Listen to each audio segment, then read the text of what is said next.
if you look at him being an artist at the time, he was an artist. For him to put out like 2 albums in 1 year, and they both go platinum in a time where you could write off an album for like 2 years, and you just put out two. It kind of shows his work ethic and his love and passion for music.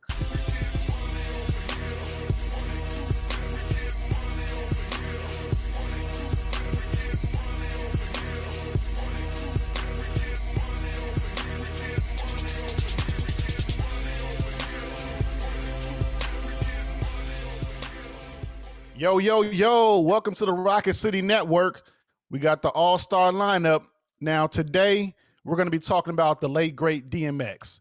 What's going on, fellas? What's poppin', man? All right. How everybody doing? Yeah, so, we lost a great one, and I just felt that the brothers, wanted to come on and share their thoughts on the life of DMX. I think all of us on the panel were big fans of DMX. So was anybody kind of shocked at what happened? Yeah. Shocked? Yes. I'm sorry. Who you starting with? Go ahead, John. Go check. My bad. Go ahead, John. Yeah. I wouldn't say shocked. I mean, DMX has always had a troubled history, and it's always been in the public eye. Just after everything that we've been going through, I take that back. I guess I am shocked. With everything that's been going on and with the verses and the whole bounce back, I didn't see this. So yeah, I'm just as shocked as everybody else. Yeah. What about you, Eric? I mean, I kind of have some of the same sentiment. I mean, I just know that like anytime somebody is going through a situation like he's going through, I feel like there's always a chance of a relapse. And I mean, but like he said though, I mean, we saw him kind of recover, at least in the forefront of it. We saw him recover or whatever, and we felt like he was on the up and up. And I feel like it was shocking because we didn't expect that at this point. Like if you would have told me that, some years ago, 10 years ago, that this would have happened, then I don't think I would have been as shocked as I am right now, because I felt like, at least on the outside looking in, it looked like he was doing a lot better. So, I mean, I am kind of shocked by it. You know what I mean? I am kind of shocked by it. Okay. Mr. J. Yeah, I think I'm kind of like on the fence. Like in a way, I'm shocked. Like, wow, because it was like, all the videos you've seen of him, he was gaining weight. He was getting fat. To me, he was getting fat. Like he looked better than he looked like, man, he was like real good. So it was like for him to hear what happened, I'm like, oh wow. But like you said, of course, you never know what's going on behind closed doors and what addictions they're battling. So you just don't know. And yeah, I feel sad. Like, yeah, that's a good musician, like a good rapper, like he's a good person overall. Like you can just tell he's a normal person. That's the one person in the industry, the rap industry, whatever, tell that was just like, it wouldn't be uncommon for you to open up your door at your uncle's house and see him sitting downstairs playing cards. That's a fact. That's a fact. And LaMarcus, what you think, man? Yes, it was shocking, unfortunate, and God bless his soul and the people he left behind. As far as his music, I think this is a time to like kind of celebrate, the good. A lot of people like to talk about the negative, but it's really no time for that. I mean, someone lost their father, someone lost their husband, but when you talk about him as an artist, just unbelievable. I mean, I can remember when I first got introduced to him, and just hearing his music and his energy that he was putting behind it, it made you feel like, okay, he's painting a picture. You know what I'm saying? And most rappers, I mean, some of them rap and some of them can paint a picture and you can just visualize what they're talking about. And he was one that I gravitated to hear a story and visualize it in my mind. I mean, he did a lot of great things in the music industry. I think if you look at him being an artist at the time, he was an artist. For him to put out like 2 albums in 1 year, and they both Yeah. go platinum in a time where you could write off an album for like 2 years, and you just put out two. It kind of show his work ethic and his love and passion for music. So it's a loss, you know, not just to the hip hop community, but as a musician, you know what I'm saying, of all music. His performances, I mean, if you look at like Woodstock, I don't know if they still do that, but I mean, you see all them people and they just bouncing. I mean, people go, it's like they the crowd is like, it goes miles and miles and miles, and they're just feeding off his energy and his music. It's just it's shocking, it's unfortunate, but it's a part of life, unfortunate, you know what I'm saying? So that's why you gotta kind of, you know, the people that's close to you, you know, tell them that you appreciate them, you love them. People that you ain't talked to in a while, you know what I'm saying? We always take it for granted that, you know, hey, I'm gonna be able to see E, or I'm gonna be able to see Sean tomorrow, I'm gonna see him at the shop, but we truly don't know, regardless if we going through an addiction, or, you know what I'm saying, we could be here today, gone tomorrow. So, but yeah, as him as an artist, he will truly be missed. Yeah. And we were at the shop yesterday, and we were trying to rank him, you know, amongst the greats. You know, of course, top 5 is kind of hard to kind of break that listing, but I was saying maybe top 15, because when DMX came out, y'all got to remember, No Limit was killing the game, right? East Coast hip hop was kind of fizzling out, you know, after the death of Biggie. Of course, Jay-Z was holding it down. And I want to say for what, between 1998 and about 2002 or 2003, DMX was that dude as far as solo artists. So, you know, so remember let me, the Rough Riders? Remember the Rough Riders Cash Money tour? I mean, like he was, he kind of, he was, you know how Crunk was like just coming of age. He was a crunk artist in my eyes. You know, he kept it rowdy. I mean, his songs were being played in the club where, you know, you can hear Back That Thing Up by Juvenile 1 minute, then you can hear Up in Here, and it would mesh well. You know, so you look at the competition that he had to go through, you know, between 98 and 2002, a lot of new artists were coming out. You know, there were a lot of cliques, a lot of crews. You had, like I said, Cash Money. You had No Limit. You had Rough Riders. You had even Dipset was coming of age too. So I mean, DMX was that man. Go ahead, Eric. No, I ain't gonna cut you up. Because I remember we was talking about that the top 5. I think DMX is one of those artists that if anybody was to say that he was in their top 5 of rappers or whatever the case, I don't think it would be. You really can argue with the person at that point. You know what I mean? Like, it would be respectable to have him in your top 5. Like, you understand that case. That you would know be what I mean? far-fetched. Yeah, it's not far fetched. You know what I mean? Like, it's not a far fetched idea. Yeah, and I think that's. I mean, it's been 100,000, whatever many rappers out, and you know what I mean. To even crack a top 50 list of how many rappers have been out, it should be amazing. You know what I mean? But everything he's done in the game, man. I mean, culture wise, I mean, we was just talking about he brought New York back and brought like a sound to New York that was really kind of unmatched. You know, when you had the Jay-Z, like, he didn't sound anything like DMX. You know, and I was just talking to some guys in high school right now. We talk about the Migos or whatever, ad libs. DMX was barking in the back of his line. He was barking. You know what I mean? Like, and then you listen to his songs, like literally Migos kind of do the same thing where whatever the last line he said, he would just say in the background of the song. You know what I mean? As an ad lib. And they kind of took that and copied and pasted that. You know, it's just really all without living through the same people. And I feel like he's one of those pioneers. People aspire to be like DMX.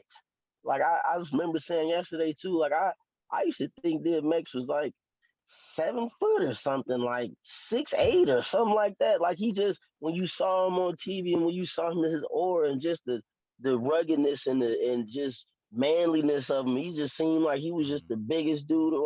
Like, and you know, back then, like unless you had BET, you had to have like a new, like not a newspaper, but a magazine or something to really see somebody. So it wasn't like the people was on social media as much as right now. But but yeah, man, he felt like he was just so big to me. just because it's or. You know what I mean? Everything he kind of stood for, how he was just commanded respect. It seemed like he ain't like nobody. Like you could tell. Like even when these new rappers come out, he straight tell I don't like Drake. You know Yeah, what I mean? Like I don't like him. He don't have to like nobody. He DMX. He gonna get respect regardless. man. People I want to remember. see. I remember this is probably like 2005, and he might have been on. I think it was BET Rap City, and I guess Jeezy, his video just went off, and the guy was like, "How you like that new Jeezy?" He was like, "Who? Young Cheesy?" I mean, it was he just didn't care. It was just he just didn't care. Hey, but hey Jay, coming from the Midwest, um, what was like? How was y'all feeling about DMX? Just being Oh from the yeah. Midwest. Oh, DMX was the guy. Like he was the guy. Like, and then you got to think back then they had really didn't get into burning CDs that much. So you was going to get the real CD, like the real is dark and hell is hot, flesh of my flesh, blood of my blood. And then there was X. You was going to get that real CD. So once you got it, it was like, oh yeah, everybody trying to borrow the CD, or you couldn't keep just one copy. Like DMX was a hot commodity. Like it made you want to ride motorcycles, four wheelers, Yeah, go kart, bike. Oh yeah, Yeah, man. Oh yeah. man. DMX. Yeah, like growing up, that made me want to get a motorcycle, four wheeler, or a go kart. Like all them little toys I got now. Yeah, DMX made me want to get that. Man, that Rough Riders anthem, how they had they did that the Willie, then they stopped on the front wheel. I was like, oh Lord, that was sick, man. Hey, but Oh yeah, John, stop hey, John, The Rough hey, Rider John, crew. hey, what's your thoughts as far as it. DMX as just an artist overall, man? Uh, man, like he was saying, it would be far fetched to hear him in somebody's top five. Mm-hmm. And I'm pretty sure I'm probably a little older than. Now I'm not sure how old everybody on the panel is, but Mm-hmm. I remember when DMX first really started popping. It was you figure you had DMX and Dragon. Then Yep. at the Oh same man, time, drag Jay on. Z was pushing Memphis Bleak. So I mean, then you had Irv Gotti and Ja Rule. So that whole era in New York was, to me that was a change, not so much a changing of the guard, but that's when outside of MOP and the Locks, you didn't have that rugged, grimy street. Not up top. This is how New York. You weren't getting that painting from everybody. DMX brought that, to the forefront. And then, I got the utmost respect for him because, even though he was in the spotlight, he never tried to hide his flaws. Anything that DMX was called out on, he addressed. I remember when he got stopped at the airport and they said he was impersonating a cop and stuff like that. I'm like, if people do this every day, but I think because of the person he was and the area that he worked in, a lot of his stuff was on the, we hear people do these things every day, but because of the position that he held, we looked at it like, wow, this dude is really out there. He out there wilding or whatever. So from the artist standpoint, that dude was I was waiting for him to drop a gospel album. To me, Yeah. some of DMX's most impactful music is songs that he opened with prayer. Yeah. I mean, Mm.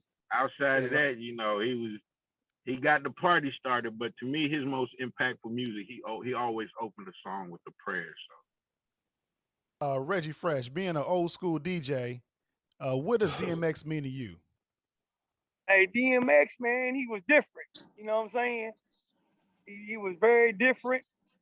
Plus, he had his own style. Cause today, man, everything sounds the same. And Yeah. and using old beats. That's basically all it is. That's Yeah. why I like being a DJ that's old school, cause I can play that kind of music and my old school all at the same time. But DMX had his own style. Ain't nothing like. See, I'm the type of person. I'll wear buddies just because everybody wearing Jordans. I don't want to wear no Jordans. I'd rather wear buddies with money in my pocket than Jordan's broke.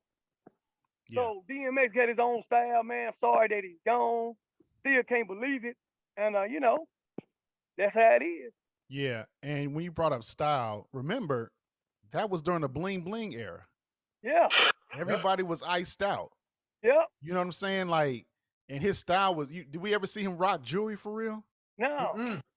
Yeah. It was like Until you used to wear a chain with a lock on yeah, it. Yeah. it was like I mean, he might the most I've probably seen DMX with is probably a Rough Riders chain, but it was real light. Like it wasn't.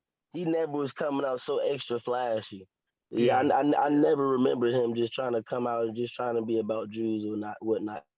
And like that's something else to respect about him also. You know what I mean? And back to even what John was saying. I mean, I remember having a reality show. You know what I mean? Yeah. Like one of the earlier ones. Like, Lord, Yeah. give me a sign. Marriage counseling, or something like that. Yeah. Man, Lord, Yeah. give me a sign. He in Arizona, and like, man, like exactly like my man was saying, the whole Rough Riders had the 4 wheelers and the dirt bikes. Like that's again, it's a cycle because Meek Mill was in Philadelphia and had like a lot of kids doing all this. Man, they Yeah. was doing that in New York with the Rough Riders like a while ago with Eve and all of them guys, man. I mean, Yeah. this was crazy. And That's then why I it was. gets oh, go ahead, Jay. Go ahead, Jay. That's why I was surprised when they was acting like that with Meek Mill. Like, not to veer off a little bit, but it's like, yeah, like everybody was looking. I'm like, DMX and them Ben did this early 2000s. Yeah. That's They old. been did that. That's old, man. Yeah. Before Popping before it willies, was kind of outlawed. It was kind of like outlawed, and they was doing it already. Man, and you know the crazy thing about it is I go back to that time period, 98, right? Fresh off of Biggie dying, fresh off of Pac dying. I know for me, I don't know about you guys, but I didn't want to listen to no East Coast albums other than Nas and Jay-Z, even though Jay-Z was, you know, beefing with Pac, you know. I know LaMarcus can't stand Jay-Z, but but I mean, but DMX bridged that gap. And then like he brought in the Suburbanites too. You know, he did songs with Marilyn Manson, you know, Flesh of My Flesh, Blood of My Blood. I know LaMarcus mentioned the Woodstock 99 concert. Just seeing that sea of people, you know, they're there to see Korn, but they were rocking with DMX, you know. So yeah, any final thoughts on DMX? I'll start off with I just want LaMarcus. to say rest in peace. Okay. Yeah, rest in peace, man. Rest in peace. Rest in peace. Definitely. Well, there you have it, folks. The Rocket City Network. Like, share, and subscribe to the channel. And we out. Yeah.